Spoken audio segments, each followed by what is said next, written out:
He said, no, this is what he says. No, New Living Translation is beautiful, Luke 8. No, someone deliberately touched me. What do you mean when you draw near? Because I really believe most of the church world wants nearness for its ability to help them cope. Jesus, get close enough to me that I feel better about the dysfunction. I'll continue to hide it. If it doesn't surface for 3 months, I'll pretend it's gone when I actually know it's not. But listen, I'm not talking to you. I'm not speaking to you theoretically. I know all the words of this song. It hadn't happened for 3 months. I must be free. You look at me and my eyeballs. Freedom is not a longer distance between now and the last time you did it. Freedom is when there's not a chance in hell you'll ever do it again. Not a chance in hell you'll ever do it again. When the Son sets you free, you're free indeed. You know what free indeed looks like? I don't have the propensity. I don't have the temptation. I can't even imagine that I ever was that person. Y'all are looking at me like y'all have no idea what I'm talking about.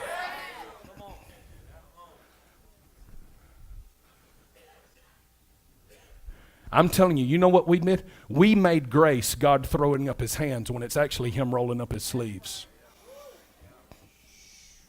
We made grace God looking the other way when in actuality it's him staring it in the face. You want to know what love looks like? You want to know what tenderness looks like? You want to know what mercy looks like? It's not God saying, well, oh well, everybody deals with something. They'll just have to learn to cope. It's him saying, listen, if you're going to run with me, we're going after this tonight. And you ain't never, you ain't ever dealing with that again. That's your last suicidal thought you'll ever have in your life. You hear me?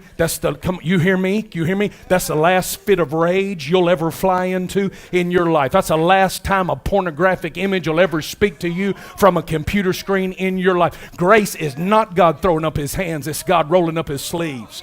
Grace is not God looking the other way. Grace is God staring it in the face and say, we're going to put it on tonight, and it ends tonight, and the finishing point is tonight. And I'm here to announce, I feel something unusual going on in me. I feel a might on the inside of me to say to somebody, I don't care how many years you've been bleeding, you are in the presence of the one who's granting you permission. And if you're ready to drag it into the light, that thing's going to die tonight.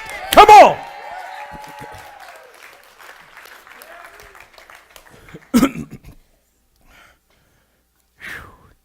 You see, it was grace that didn't allow her to get rid of her issue on her own. It was grace that it didn't just go away.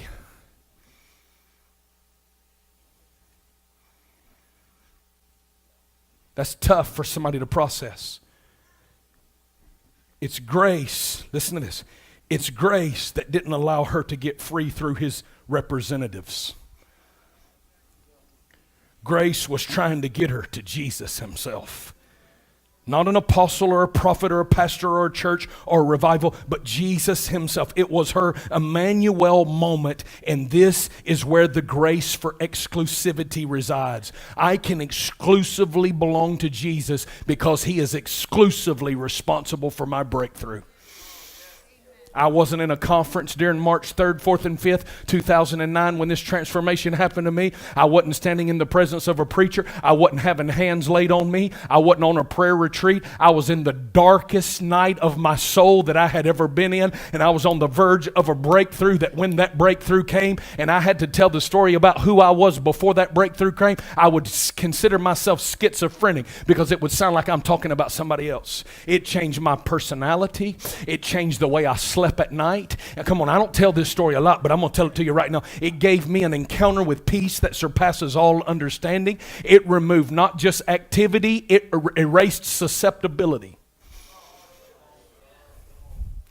Because the truth of the matter is, by the time I got to March 3rd and 4th, 5th, 2009, the activity had been over for a while, but the susceptibility was still alive. And freedom is not freedom when the activity ends. It's when the susceptibility has been erased. That will preach, I'm telling you. Oh, God. I'm not asking you, are you doing it? I'm asking you, are you susceptible?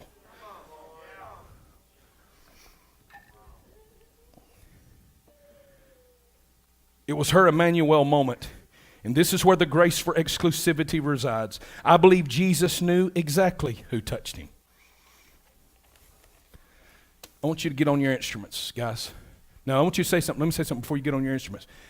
If I ever have a call that you need to respond to, trash that instrument. You in that altar is way more valuable than you helping create atmosphere for our altar call. Just say that once. Same thing with every sound man, same man with every security person, same thing with every usher. Go ahead. That's what we're here for. Well, all the worship team is saved, thank God. I've been in some churches where that was not the case.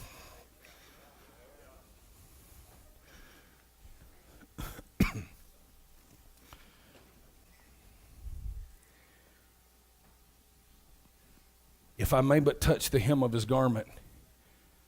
You know what I believe she thought?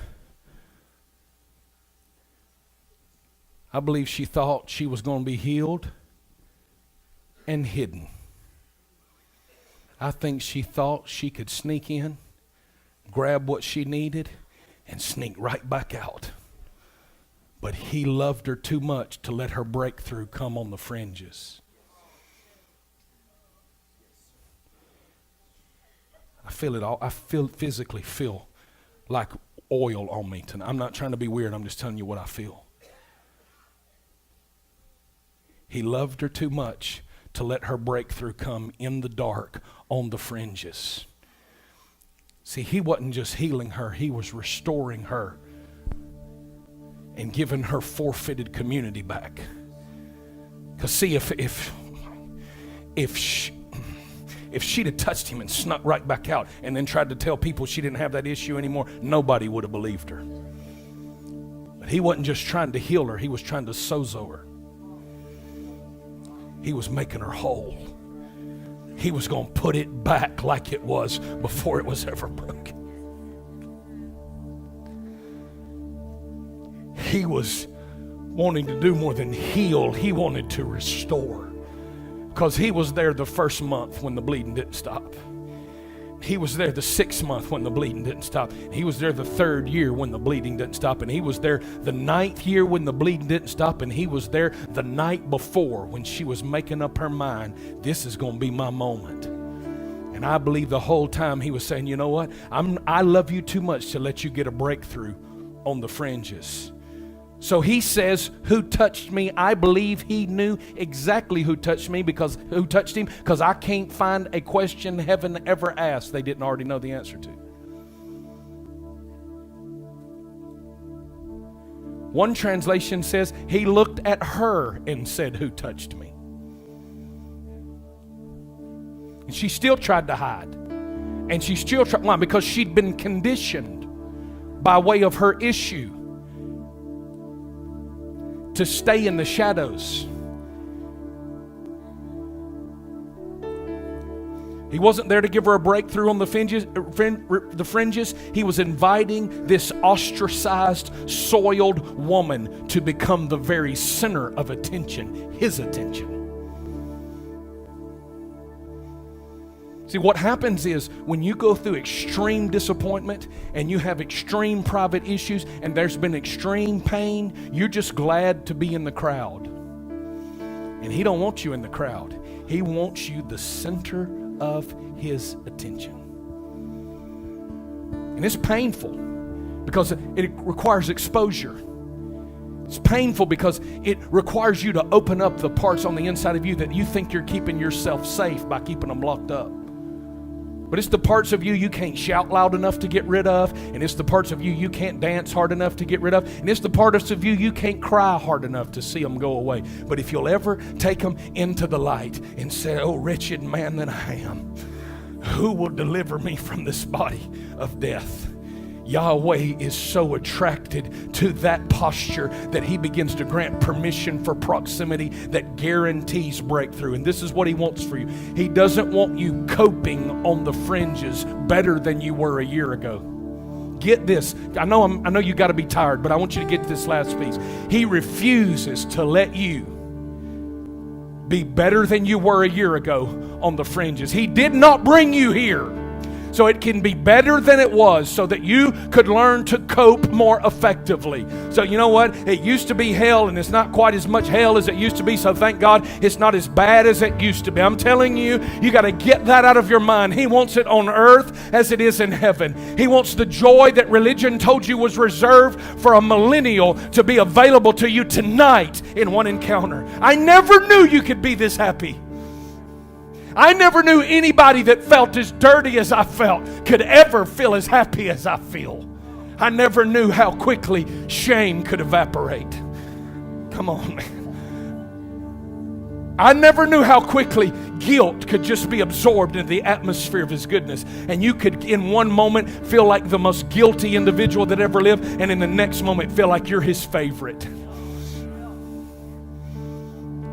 Watch this narrative. Watch the last little pieces of this. This is so important. He's not there to give her a breakthrough on the fringes. He's inviting this ostracized, soiled woman to become the very center of his attention, the center of his affection. I believe she had become a master of being inconspicuous.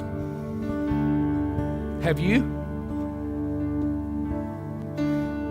Have you become the master of hiding out, not making any noise? Have you become the master of putting on a smile?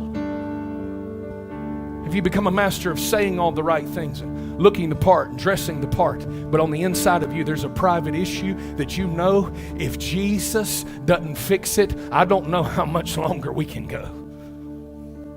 Man, I feel this. Mark 5 says she came before him trembling with fear. Luke 8 said she came trembling at his feet. Why? Why? Why the fear?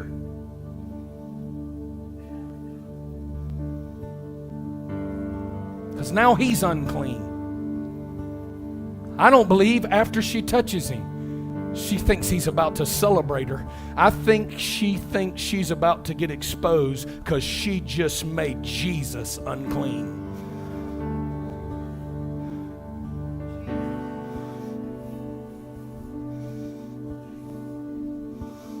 Shame, soiled.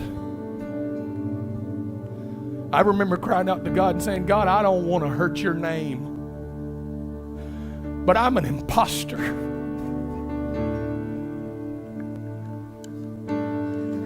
I'm a pretender. I'm a poser. I preach a gospel I couldn't live if I had 1,000 tries.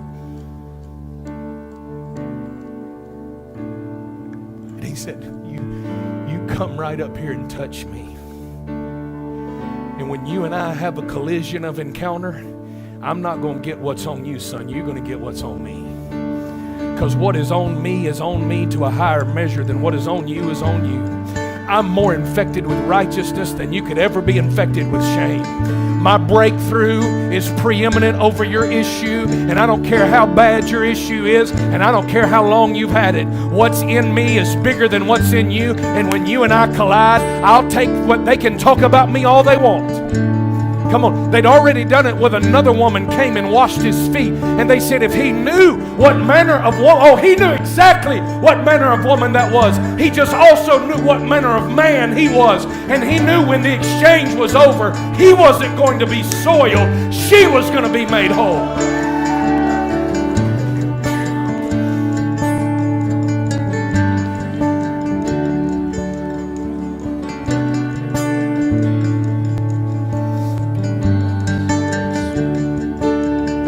Mark 5 said she came before him trembling with fear. Luke 8 said she came trembling at his feet. Why? Because now he's unclean. Now he's unclean. Now he's got to go through a purification process. Because, ma'am, everywhere you sit is dirty. Every piece of clothing you wear is dirty. Everywhere you try to rest, it's dirty, it's dirty, it's dirty, it's dirty. And when you're living dirty, we don't even normally preach like this around here, but I feel a grace from Almighty God tonight to tell somebody He doesn't want you on the fringes of revival. He's inviting you to become the center of His attention. And all He's asking for is some dead level honesty. Somebody get real.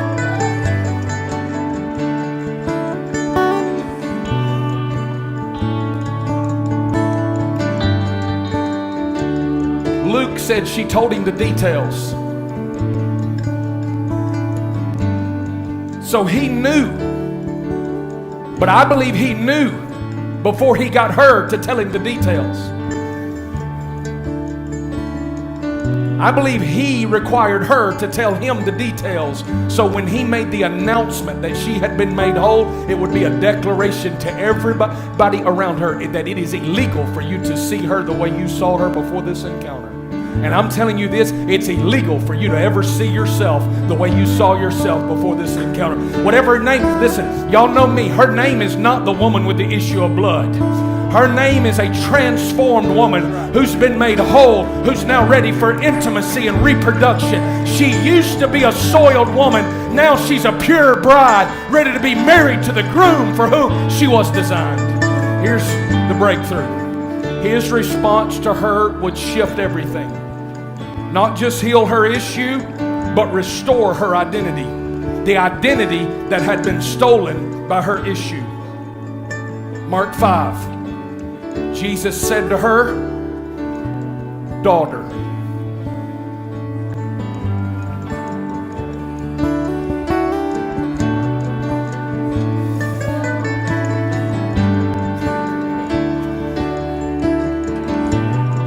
Jesus said to her, "Daughter." Jesus said to her, "Daughter." And Jesus says to you tonight, "Daughter." Jesus says to you tonight, "Daughter." Not soiled, not ostracized, not impure, not rejected, not dirty. Daughter. Jesus said to her, "Daughter." He didn't just want to heal her, He wanted to restore the identity that her issue had stolen. Mark 5, He calls her daughter. Luke 8, Jesus calls her beloved daughter. For 12 years, you'd been believing you're dirty. For 12 years, you'd been believing you're impure. It's likely that there was behavior before the 12 years that mean you had felt like that for a lot longer than the 12 years. It's just for 12 years you hadn't been able to hide it. For 12 years it had cut you off. But in those two words, when the Son of the living God has every right to condemn, but instead points His finger and says, these are the first words she hears out of the mouth of Jesus directed at her. Beloved daughter, your faith has made you whole, sozo, restored, safe and secure, sound, completely whole. And do you know what He says to her next? Now go in my peace. Go in the peace of the one who never sinned. Go in the peace of the one who's got no backstory. Go in the peace of the one whose name is righteousness. Matthew 9, same story. I didn't read this one to you. Do you know what He says to her? The first word she hears, my daughter. Not a random daughter, not just a daughter among many daughters, not just a daughter in the room because if you're a girl and you've been saved, you're a daughter, not just you're a son because you're a dude and if you've been saved, you're a son. No, my son. He said, I take ownership of everything about you. As dirty as your story is, you're mine. Come on. As unclean as you've been, you're mine. As filthy and shameful as you've felt, you're mine, you're mine, you're mine. And I know what the law says is supposed to happen to you, but I'm here to announce that one's finished and the new one has begun. And this is the spirit of the law of liberty in Christ Jesus. He calls her daughter, He calls her my daughter, and He calls her beloved daughter. I think this is what He says tonight. If I can have a little liberty, I think this is what He says. I think He looks at her. I think He says, who touched me? In the Bible said His eyes swept through the crowd. You know what I think they're doing tonight? I think they're still sweeping through the crowd, saying, who touched me? Who touched me? who touched me. You said, I don't want to have to deal with this. Just let me cope with it. Just let me hide it. Just let me suppress it. Just teach me to deal with it. And he said, no. I'm about to rename you. Your new name is my beloved daughter. Your new name is my beloved daughter. If somebody tonight wants permission to come face to face with Jesus, I just want to give you permission to get out of your seat and come. Your name is not soiled. Your name's not dirty. If you're not coming, I need you to scoot back.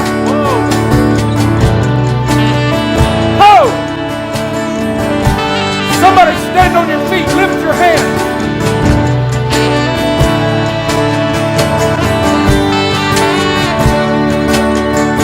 My beloved daughter.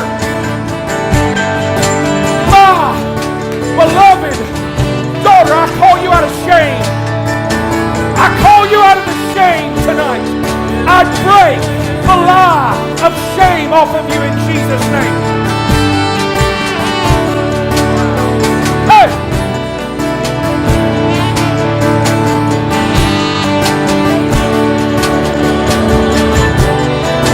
Oh!